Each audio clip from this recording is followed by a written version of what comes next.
Karl sat on the balcony of his room with a stack of textbooks, trying to determine if there would be some surefire way to help Hawk advance from the awakened stage to ascended without a large delay.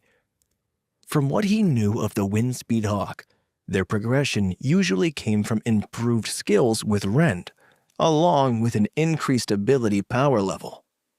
The mana-infused monster blood should help with the second part, and they were doing daily training, which no wild hawk would ever have a reason to do. Mostly because they hunted for food, not for sport, so they wouldn't use their skills 100 times a day. That gave them some sort of advantage over the wild growth rate, but there had to be more that he could do than just grind their skills over and over. Hawk had already learned the wind barrier from the headmaster's wind beads, so the Windspeed Hawk could absolutely learn new things from mystic resources. He just had to get his hands on them. A knock on his door distracted him from his confusion, and Karl went to open the door, finding Dana with a smile and a bag full of books, plus a small plate of food. I brought a gift for Hawk. Someone told me that they had them around their house in the farmlands, and the Hawks really liked these. So I asked the kitchen to find one. She greeted him. That caught Hawk's attention, and he flew in from the other room to land on her shoulder and check out the plate. It was a small animal, skinned but intact and raw, but to the Windspeed Hawk, the smell was divine. It's an iron jaw mole. They're farmland pets, as they dig huge holes for their nests. They've got great jaw strength, as you would expect, but that's it.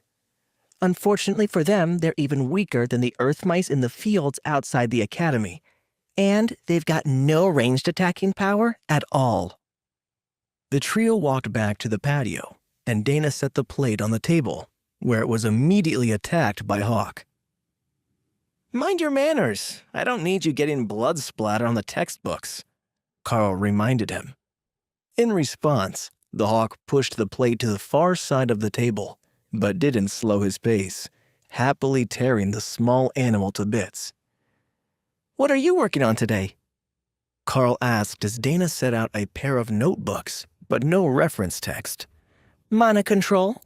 According to the teacher, I still use too much for every spell, and that inefficiency is why I'm having trouble with multiple spells and my channeling speed. For now, they've asked me to just focus on magic missiles and fog, and not to expand my spell repertoire yet, or I will ingrain bad habits into new spells. So, I want to get my efficiency increased as quickly as I can. Dana explained. Hawk looked up with interest.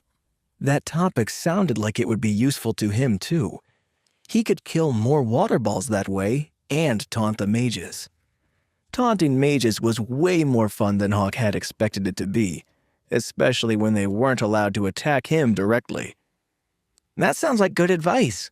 I need to find a way to keep Hawk progressing now that he's reaching full growth. All this good food and the handful of special items they could find that were suitable for Hawks have brought him up to full grown in record time. But he is going to hit his natural bottleneck soon, and then it's up to training whether we can make the leap from awakened to ascended before the semester is over.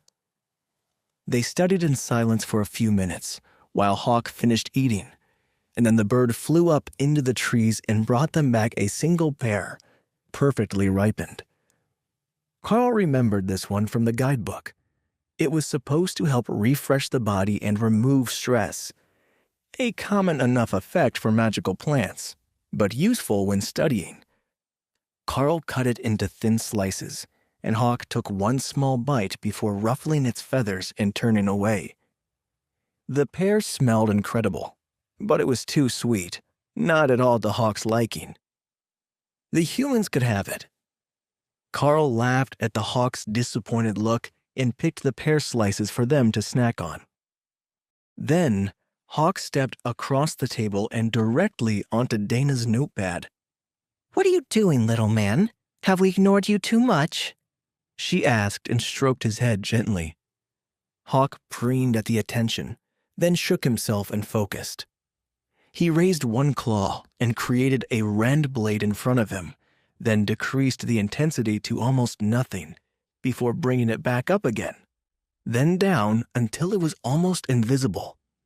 Tell her about the waste, Hawk demanded. He wants you to understand that the harder you push yourself, the more mana you waste. Try what he's doing with your magic missiles, and I think you'll see.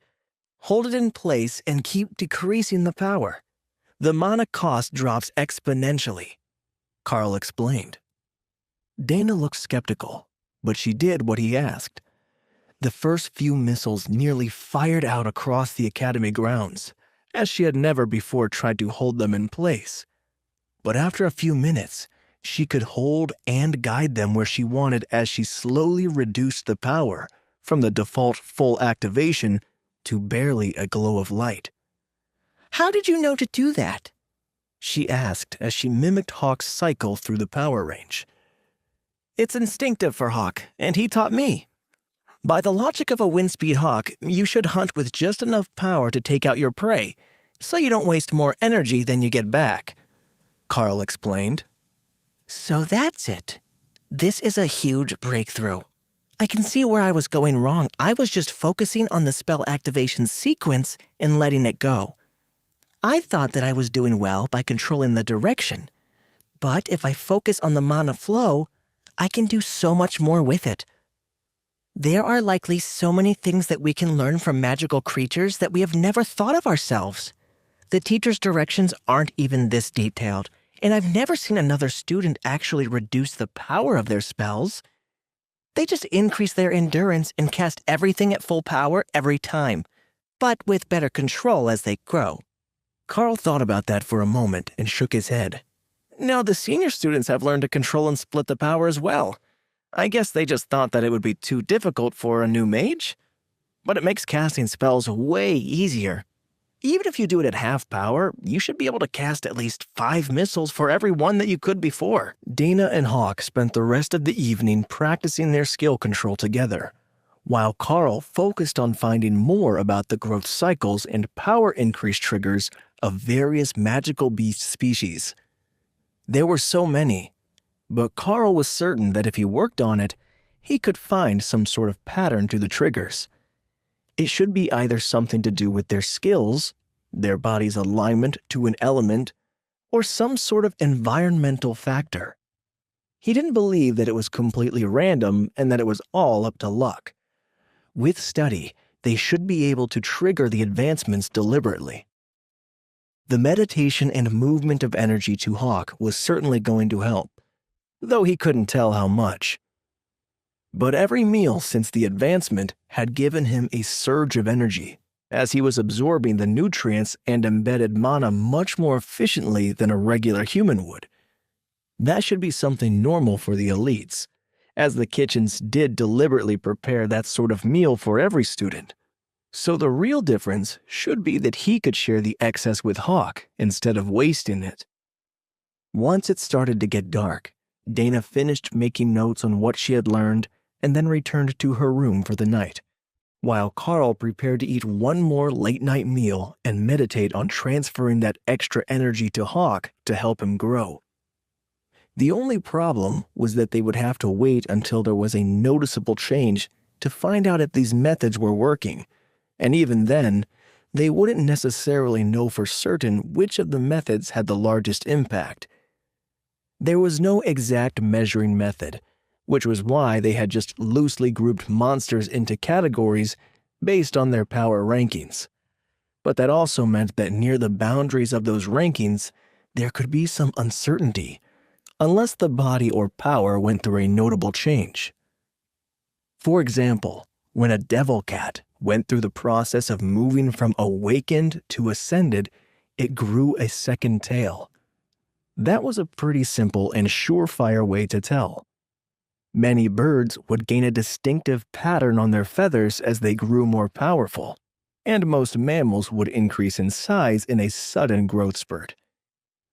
Windspeed hawks didn't go through most of that. They kept their appearance, except for the claws.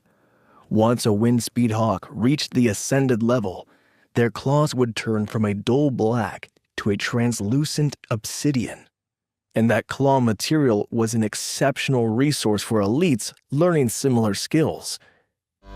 Wait, that's not the end. You've just had a free taste. Now get the full story on the Pocket FM app, link in description. Check out our next video and playlist, and don't forget to like, share, and subscribe.